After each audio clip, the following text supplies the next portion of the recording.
സുവിശേഷത്തിൻ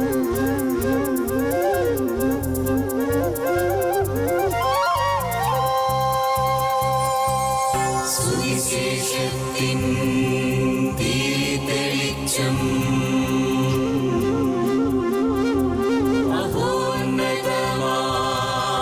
ആത്മാർപ്പണം വചനം സത്യം ജീവദായകം വചനം സത്യം ജീവദായകം വചനം സത്യം ജീവദായകം.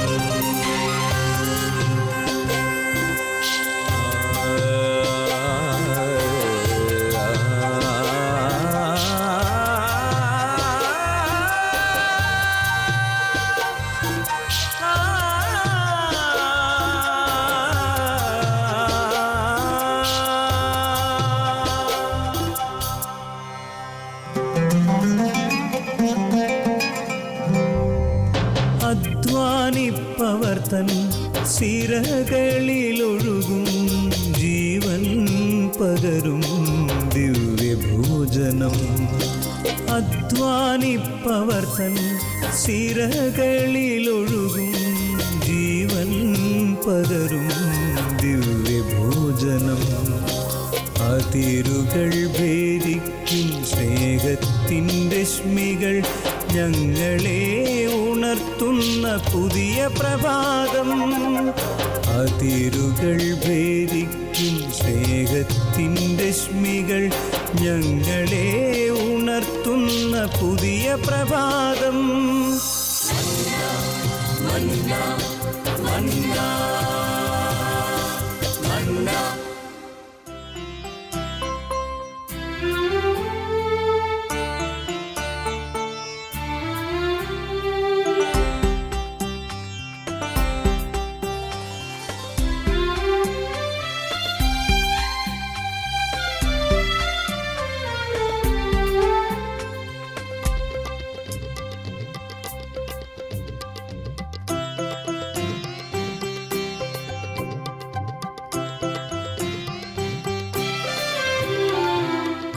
കുരിശിലന്നവൻ കരുണയോടോതി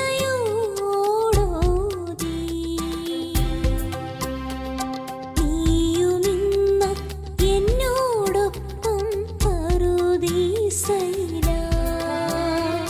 കരുണ തോന്നി ചൊല്ലിടുന്ന വാക്കുകളെല്ലാം സ്വർഗത്തെ ഭൂവിൽ താഴ്ത്തിയിടുന്നു. കുരിശിലന്നവൻ കരുണയോടോതി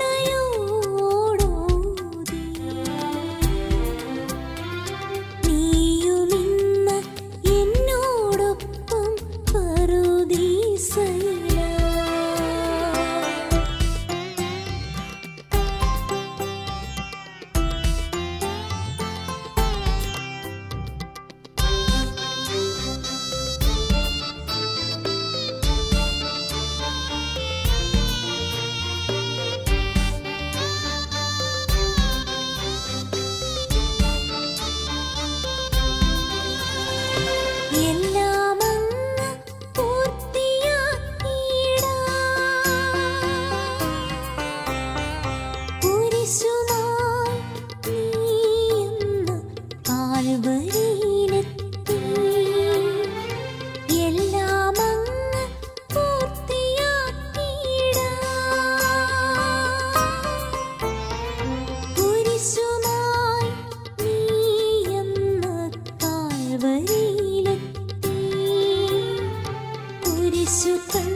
പിതാവിൻ്റെയും പുത്രൻ്റെയും പരിശുദ്ധാത്മാവിൻ്റെയും നാമത്തിൽ ആമേൻ. ദിവ്യകാരുണ്യ ഈശോയിൽ സ്നേഹം നിറഞ്ഞ സഹോദരി സഹോദരന്മാരെ, ഇന്ന് നമ്മൾ ചിന്തിക്കുന്ന വിഷയം വിശുദ്ധ കുർബാനയുടെ അർപ്പണവേദികളിൽ നാം ഒക്കെ ഒന്നു ചേരുമ്പോൾ എന്ത് മനോഭാവങ്ങളാണ് നമ്മുടെ ജീവിതങ്ങളിൽ നിറഞ്ഞു നിൽക്കേണ്ടത്, ഏതൊക്കെ മനോഭാവങ്ങളെ നെഞ്ചേറ്റി വേണം നമ്മൾ വിശുദ്ധ കുർബാനയുടെ അർപ്പണവേദികളിലേക്ക് കടന്നു നിൽക്കാൻ.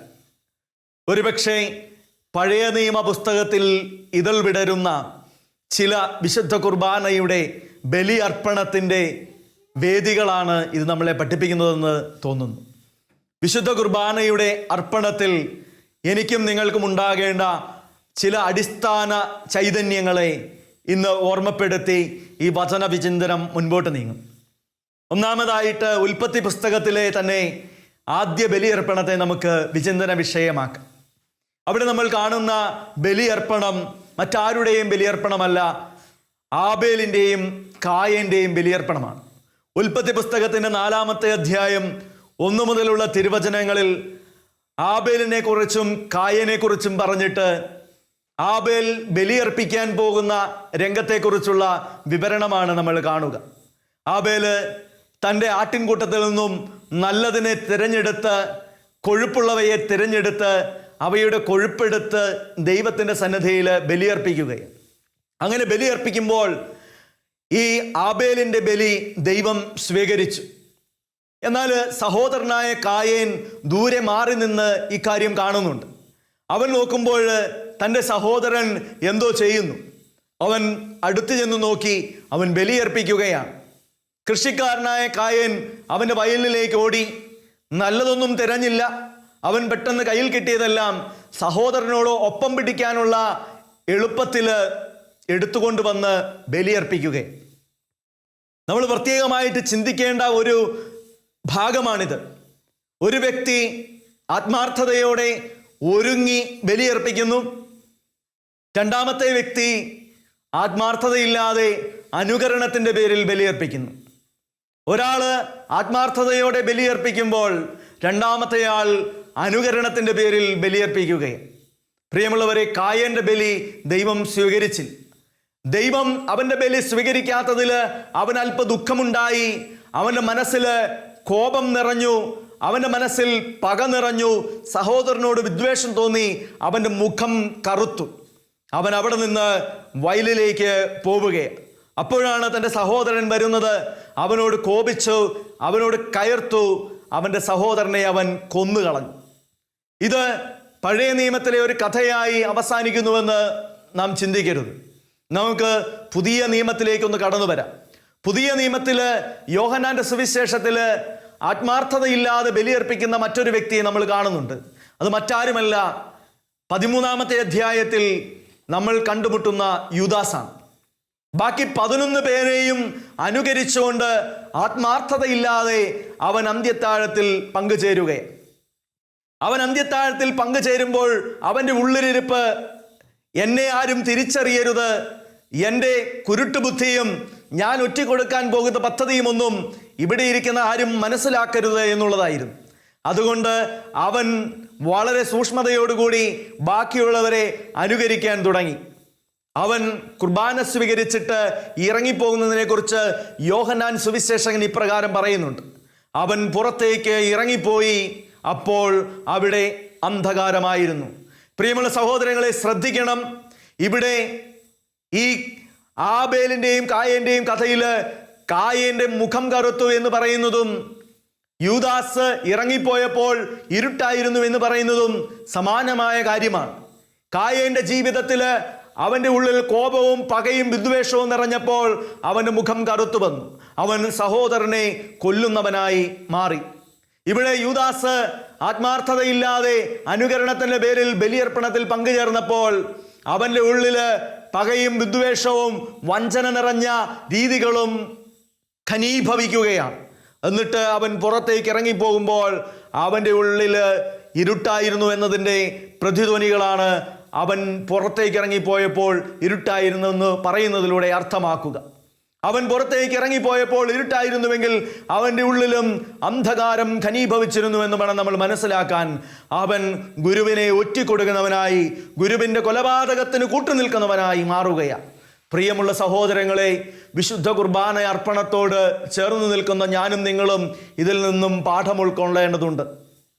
അനുകരണത്തിൻ്റെ പേരിൽ ആത്മാർത്ഥതയില്ലാതെ ഞാനും നിങ്ങളും നടത്തുന്ന ബലിയർപ്പണങ്ങൾ അപകടം ജനിപ്പിക്കുമെന്നുള്ള വലിയ സന്ദേശമാണ് ഈ വചനഭാഗങ്ങൾ നൽകുക. ഞാനും നിങ്ങളും വിശുദ്ധ കുർബാനയുടെ ബലിയർപ്പണ വേദിയോട് ചേർന്ന് നിൽക്കുമ്പോൾ ആത്മാർത്ഥതയില്ലാതെയാണ് അതിലേക്ക് നടന്നെടുക്കുന്നതെങ്കിൽ, കൽപ്പനകൾ പാലിക്കുന്നതിൻ്റെ പേരിൽ മാത്രമാണ് എൻ്റെയും നിങ്ങളുടെയും ബലിയർപ്പണമെങ്കിൽ, നിയമസംഹിതകളുടെ പൂർത്തീകരണത്തിന് വേണ്ടി മാത്രമാണ് നമ്മുടെ ബലിയർപ്പണമെങ്കിൽ അപകടം ജനിക്കുമെന്നതിൽ യാതൊരു സംശയവുമില്ല. നമ്മുടെ ബലിയർപ്പണങ്ങളിൽ അല്പം കൂടി ആത്മാർത്ഥതയും അല്പം കൂടി താല്പര്യവും അല്പം കൂടി ദൈവത്തിൻ്റെ ഈ ബലിയിൽ പങ്കുചേർന്ന് ക്രമം മേടിക്കണമെന്നുള്ള ആഗ്രഹവും ഉൾച്ചേർത്താൽ മാത്രമേ നമുക്ക് ഇത് അനുഗ്രഹദായകമായി മാറുകയുള്ളൂ. അല്ല എങ്കിൽ ഈ ബലിയർപ്പണത്തിലൂടെ നമ്മുടെ ഉള്ളിൽ പാപം, തിന്മ ഘനീഭവിക്കുമെന്നതിൽ സംശയമൊന്നുമില്ല. ബലി അനുഗ്രഹത്തിന് പകരം ശാപമായി മാറുമെന്ന് പൗലോസ്ലീഹായുടെ കൊരിന്ത്യസിലെ 1-ാം ലേഖനത്തിൻ്റെ 11-ാം അധ്യായം 27 മുതലുള്ള തിരുവചനങ്ങളിലെ ഓർമ്മപ്പെടുത്തൽ ഒരിക്കൽ കൂടി നമുക്കൊരു താക്കീതായി മാറും. ആത്മാർത്ഥതയില്ലാത്ത ബലിയർപ്പണങ്ങൾ നമ്മുടെ ജീവിതങ്ങളിൽ ഉണ്ടാകാതിരിക്കട്ടെ. രണ്ടാമത് നമ്മൾ കാണുന്ന ബലിയർപ്പണ ചൈതന്യം ഉൽപ്പത്തി പുസ്തകത്തിൻ്റെ 8-ാം അധ്യായം 20 മുതൽ 22 വരെയുള്ള തിരുവചനങ്ങളിലാണ്. അവിടെ ബലിയർപ്പിക്കുന്നത് നോഹയാണ്. നോഹ വലിയ പ്രളയത്തിന് ശേഷം ബലിയർപ്പിക്കുകയാണ്. ബലിയർപ്പിക്കുമ്പോൾ അവൻ ചെയ്യുന്ന ഒരു കാര്യമുണ്ട്. ശുദ്ധിയുള്ള മൃഗങ്ങളെ എടുത്തു. ഈ മൃഗങ്ങളിൽ നിന്ന് ശുദ്ധിയുള്ളവയെ മാത്രം എടുത്തിട്ട് അവൻ ഒരു ബലി അർപ്പിച്ചു. പ്രിയമുള്ള സഹോദരങ്ങളെ, നമ്മുടെ ബലിയർപ്പണങ്ങൾ വിശുദ്ധി നിറഞ്ഞ ബലിയർപ്പണങ്ങളാകണമെന്ന് തിരുവചനങ്ങൾ ഓർമ്മപ്പെടുത്തുകയാണ്. എപ്രകാരമാണ് നോഹ പെട്ടകം പണിതെന്ന് നമുക്കറിയാം. ജനം മുഴുവൻ പാപത്തിൽ കഴിഞ്ഞിരുന്ന ഒരു കാലഘട്ടത്തിൽ, ജനം മുഴുവൻ തിന്മയിൽ നിറഞ്ഞിരുന്ന ഒരു കാലഘട്ടത്തിൽ ദൈവം നോഹയ്ക്ക് അറിയിപ്പ് കൊടുക്കുകയാണ്. നീ ഒരു പെട്ടകം പണിയണം, അങ്ങനെ നിന്റെ കുടുംബത്തെ മുഴുവൻ നീ രക്ഷിക്കണം എന്ന് പറയുകയാണ്. തിന്മകളുടെ നടുവിൽ, പൈശാചികതകളുടെയും തിന്മകളുടെയും നടുവിൽ കഴിയുന്നവനാണ് നോഹ. പക്ഷേ അവൻ്റെ ജീവിതത്തിൽ അതൊന്നും യേശുന്നില്ല. ആധുനിക കാലഘട്ടം നമ്മുടെ മുമ്പിൽ ഉയർത്തുന്ന ഏറ്റവും വലിയ വെല്ലുവിളി മറ്റൊന്നുമല്ല. നമ്മുടെ ജീവിതങ്ങൾ തിന്മയുടെ നടുവിൽ ജീവിക്കേണ്ടി വരുന്നു എന്നുള്ളതാണ്. ലോകത്തിൻ്റെ തിന്മയുടെ മേഖലകൾ നമ്മളിലേക്ക് തിരമാലകൾ പോലെ ആഞ്ഞടിക്കുമ്പോൾ വിശുദ്ധരായി ജീവിക്കുക എന്ന് പറയുന്നത് അല്പം കൈപ്പേറിയ, അല്പം ബുദ്ധിമുട്ടേറിയ ഒരു കാര്യമായി എനിക്കും നിങ്ങൾക്കും തോന്നാം. തിന്മയുടെ മേഖലകൾ നമ്മുടെ ഉള്ളിലേക്ക് കടന്നു വരാൻ സാധ്യതയുള്ള മേഖലകളിലൂടെയൊക്കെ നമ്മൾ ജീവിക്കേണ്ടി വരുമ്പോൾ പ്രിയമുള്ള സഹോദരങ്ങളെ ഓർക്കുക, നമ്മുടെ ജീവിതങ്ങൾ വിശുദ്ധമായി നോഹയെ പോലെ കാത്തു സൂക്ഷിച്ചാൽ, വിശുദ്ധിയുടെ ബലി നമ്മൾ അർപ്പിച്ചു കഴിഞ്ഞാൽ ദൈവത്തിൻ്റെ അനുഗ്രഹം നമ്മുടെ ജീവിതങ്ങളിലേക്ക് കടന്നു വരും. നോഹയെപ്പോലെ ചുറ്റുപാടുമുള്ളവരെല്ലാം പാപത്തിൽ മുഴുകുമ്പോഴും വിശുദ്ധമായ ജീവിതമാണ് നമ്മുടെ ജീവിതമെങ്കിൽ, ചെളിക്കുണ്ടിലെ താമര പോലെ വിശുദ്ധമായ ഒരു ജീവിതം നമുക്ക് സ്വന്തമാണ് എങ്കിൽ, ചെളിക്ക് നടുവിൽ നിൽക്കുമ്പോഴും ചെളിയില്ലാത്ത താമര പോലെ നമ്മുടെ ജീവിതങ്ങളെ കാത്തു സൂക്ഷിക്കാൻ നമുക്കായാൽ നമ്മുടെ ജീവിതങ്ങളിൽ ബലിയർപ്പണത്തിൻ്റെ ചൈതന്യം ശക്തമാകും. തിന്മയുടെ മേഖലകളെ വെല്ലുവിളിച്ചുകൊണ്ട് ജീവിക്കുവാനുള്ള കരുത്ത് ഓരോ ബലിയർപ്പണവും നമുക്ക് പകർന്നു നൽകും. അതുകൊണ്ട് വിശുദ്ധ കുർബാന വിശുദ്ധിയുടെ അർപ്പണമായി, വിശുദ്ധമായ അർപ്പണമായി മാറണമെന്ന് തിരുവചനം നമ്മളെ ഓർമ്മപ്പെടുത്തുകയാണ്. മൂന്നാമത് നമ്മൾ കാണുന്ന വിശുദ്ധ ബലിയർപ്പണത്തിൻ്റെ ചൈതന്യം ഉൽപ്പത്തി പുസ്തകത്തിൻ്റെ 22-ാമത്തെ അധ്യായത്തിലാണ്. അവിടെ നമ്മൾ കാണുക അബ്രാഹാം ബലിയർപ്പിക്കുന്നതാണ്. അബ്രാഹാം ബലിയർപ്പിക്കാനായി മോറിയ മലയിലേക്ക് പോകുമ്പോൾ തൻ്റെ ഏകജാതനായ ഈസഹാക്കിനെയും കൈക്ക് പിടിച്ചാണ് പോവുക. കുഞ്ഞാടെവിടെ എന്നുള്ള ബാലന്റെ ചോദ്യത്തിന് മുമ്പിൽ പകച്ചു പോകുന്നുണ്ടെങ്കിലും ചങ്കുറപ്പോടെ അവൻ നടന്നു നീങ്ങുകയാണ്. എൻ്റെ ദൈവത്തിൻ്റെ ആഗ്രഹം ഞാൻ പൂർത്തീകരിക്കും. അങ്ങനെ ബലിയർപ്പിക്കാൻ പോകുന്ന അബ്രാഹത്തിൻ്റെ ജീവിതത്തിൽ അവൻ ഒരു വെല്ലുവിളി കൂടി ഏറ്റെടുക്കേണ്ടി വരുന്നു. അവൻ്റെ ജീവിതത്തിൽ അവൻ ഏറ്റെടുക്കേണ്ടി വരുന്ന വെല്ലുവിളി മറ്റൊന്നുമല്ല, തൻ്റെ ചുറ്റുപാടുകളിൽ ഉള്ള സമ്മർദ്ദത്തിന് അവൻ വിധേയനാവുകയാണ്. എങ്കിലും ഒന്നുമില്ലാതെ അബ്രാഹാം പകച്ചു പോകാതെ തൻ്റെ ജീവിതത്തിൻ്റെ ഈ ബലി അവൻ അർപ്പിക്കുകയാണ്. അബ്രാഹാം ബലി അർപ്പിക്കാൻ തുടങ്ങുമ്പോൾ ദൈവം ഇടമിട്ട് അവനൊരു കുഞ്ഞാടിനെ നൽകി അവിടെ ബലി പൂർത്തിയാവുന്ന രംഗം നമ്മൾ വായിക്കുന്നുണ്ട്. പ്രിയമുള്ളവരെ, ഇവിടെ ഈ കുഞ്ഞാടിനെ കൊടുക്കുന്നതിന് മുമ്പ് ദൈവത്തിൻ്റെ ദൂതൻ അവനോട് പറയും, നിന്റെ ബലിയിൽ ദൈവം സംപ്രീതനാണ്. നിന്റെ ഏകജാതനെ നൽകുവാൻ പോലും നീ തയ്യാറായതുകൊണ്ട് ദൈവം സംപ്രീതനായിരിക്കുന്നു. പ്രിയമുള്ള സഹോദരങ്ങളെ, ജീവിതത്തിൻ്റെ അൾത്താരകളിൽ ബലി അർപ്പിക്കുന്നതിലൂടെയാണ്, ജീവിതത്തിൻ്റെ അൾത്താരകളിൽ ബലി പൂർത്തിയാക്കുന്നതിലൂടെയാണ് നമ്മളൊക്കെ അൾത്താരയിൽ അർപ്പിക്കുന്ന ബലിക്ക് വിലയുണ്ടാവുക. ജീവിതത്തിൻ്റെ അൾത്താരകളിൽ നമ്മളോട് ചേർന്ന് നിൽക്കുന്ന യാഥാർത്ഥ്യങ്ങളിൽ ബലി ചൈതന്യം കാത്തു സൂക്ഷിക്കാൻ നമുക്കാകുന്നില്ല എങ്കിൽ നമ്മുടെ അൾത്താരയിലെ ബലിക്ക് വലിയ അർത്ഥമൊന്നുമില്ല. നമ്മുടെ അൾത്താരയിലെ ബലി ജീവിതത്തിൻ്റെ അൾത്താരകളിലെ ബലിയർപ്പണത്തിൻ്റെ പൂർത്തീകരണമായി മാറണം. ജീവിതത്തിൻ്റെ അൾത്താരയിലെ ബലിയർപ്പണത്തിൻ്റെ പൂർത്തീകരണമായി നമ്മുടെ അൾത്താരയിലെ ബലി മാറുമ്പോൾ അത് അനുഗ്രഹദായകമാകും. അതുകൊണ്ട് മൂന്നാമത് വിശുദ്ധ കുർബാനയിലേക്ക് കടക്കുമ്പോൾ നമുക്കുണ്ടാകേണ്ട ചൈതന്യം, മൂന്നാമത്തെ ചൈതന്യം അത് മറ്റൊന്നുമല്ല, ജീവിതത്തിൻ്റെ അൾത്താരകളിൽ ബലിയർപ്പിച്ചതിൻ്റെ കൃതാർത്ഥത, ജീവിതത്തിൻ്റെ അൾത്താരയിൽ ബലിയർപ്പിച്ചതിൻ്റെ സായുജ്യം, അതാണ്, അല്ലാതെ മറ്റൊന്നുമല്ല. നാലാമത് ബലിയർപ്പണത്തിൻ്റെ ചൈതന്യം നമ്മൾ കാണുക യാക്കോബിൻ്റെ ബലിയർപ്പണത്തിലാണ്. ഉൽപ്പത്തി പുസ്തകത്തിൻ്റെ 35-ാമത്തെ അധ്യായത്തിൽ യാക്കോബ് ഒരു ബലിയർപ്പിക്കുന്നുണ്ട്. അവിടെ യാക്കോബ് ചെയ്യുന്ന കാര്യം ഇതാണ്. യാക്കോബ് തൻ്റെ കുടുംബക്കാരെയെല്ലാം വിളിച്ചിട്ട് പറയും, നിങ്ങളുടെ കയ്യിലുള്ള അന്യദേവ വിഗ്രഹങ്ങളും കർണാഭരണങ്ങളും എനിക്ക് തരിക. യാക്കോബിന്റെ ഭാര്യമാര് തങ്ങളുടെ ദേശത്ത് നിന്ന് പോന്നപ്പോൾ കട്ടെടുത്തു കൊണ്ടുവന്ന അവരുടെ അപ്പൻ സൂക്ഷിച്ചു വെച്ചിരുന്ന വിഗ്രഹങ്ങള് അവരുടെ കയ്യിലുണ്ട്. അവരുടെ അപ്പൻ സൂക്ഷിച്ചു വെച്ചിരുന്ന ഈ വിഗ്രഹങ്ങള് കട്ടെടുത്ത് അവര് ഇവിടെ കൊണ്ടുവന്നിരിക്കുകയാണ്. ചില കള്ളങ്ങളൊക്കെ പറഞ്ഞ് അവരത് കയ്യിൽ വെച്ചിരിക്കുകയാണ്. അപ്പോൾ യാക്കോബ് പറയുന്നത്, ആ വിഗ്രഹങ്ങളെല്ലാം എടുക്കുക. പ്രിയമുള്ള സഹോദരങ്ങളെ, യാക്കോബ് വിഗ്രഹങ്ങളെ എടുത്ത് കുഴിച്ചു മൂടി. ഒരോക്കുമരത്തിന്റെ ചുവട്ടിൽ അവൻ കുഴിച്ചു മൂടി. എന്നിട്ട് അവൻ ബലിയർപ്പിച്ചു. എന്തിനാണ് അവൻ ബലിയർപ്പിച്ചത്? എന്നോടൊപ്പം എൻ്റെ ദുരിതങ്ങളിലും എൻ്റെ സുഖങ്ങളിലും എൻ്റെ ദുഃഖങ്ങളിലും എൻ്റെ സന്തോഷങ്ങളിലും യാത്ര ചെയ്ത ദൈവത്തിന് ഞാൻ ബലിയർപ്പിക്കുന്നു. ഇത് മറ്റൊന്നുമല്ല, യാക്കോബിൻ്റെ കൃതജ്ഞതയുടെ ബലിയാണ്. തൻ്റെ ജീവിത വഴികളിൽ തന്നെ അനുഗമിച്ച ദൈവത്തിന് അവൻ കൊടുക്കുന്ന കൃതജ്ഞതയുടെ ബലി, അത് വിഗ്രഹങ്ങളെ ദൂരെ എറിഞ്ഞിട്ടാണ് അവൻ ചെയ്യുക. പ്രിയമുള്ള സഹോദരങ്ങളെ, ഒന്നോർക്കണം, നമ്മുടെ ബലിയർപ്പണ വേദികളിലേക്ക് നമ്മൾ കടന്നു നിൽക്കുമ്പോൾ, വിശുദ്ധ കുർബാനയുടെ അർപ്പണവേദിയിലേക്ക് നമ്മൾ കടന്നു നിൽക്കുമ്പോൾ നമ്മുടെ ബലിയർപ്പണങ്ങൾ കൃതജ്ഞതയുടെ ബലിയർപ്പണങ്ങളായി തീരുന്നുണ്ടോ? ദൈവമേ, നീ ദാനമായി തന്നതല്ലാതെ ഒന്നും എൻ്റെ ജീവിതത്തിലില്ല എന്ന് പറഞ്ഞ് കരങ്ങൾ കൂപ്പി വിശുദ്ധ കുർബാനയുടെ അർപ്പണവേദികളിൽ നിൽക്കാൻ നമ്മളിൽ എത്ര പേർക്ക് സാധിക്കുന്നുണ്ട്? കുർബാനയുടെ അർപ്പണ സമയങ്ങളിൽ കരങ്ങൾ കൂപ്പി നിൽക്കുന്നത് ഇന്ന് പരിഹസിക്കപ്പെടുന്ന ഒരു അവസ്ഥയായി ചിന്തിച്ചുകൊണ്ട് കരങ്ങൾ കെട്ടിയും കരങ്ങൾ അശ്രദ്ധമായി സൂക്ഷിച്ചും നമ്മൾ നിൽക്കാറുണ്ട്. നമ്മുടെ ശാരീരിക ഭാഷ തന്നെ നമുക്ക് വിശുദ്ധ കുർബാന കൃതജ്ഞതയുടെ ബലിയല്ല എന്ന് തെളിയിക്കുന്ന ഒരു സാഹചര്യത്തിലൂടെ നമ്മൾ കടന്നുപോയിക്കൊണ്ടിരിക്കുകയാണ്.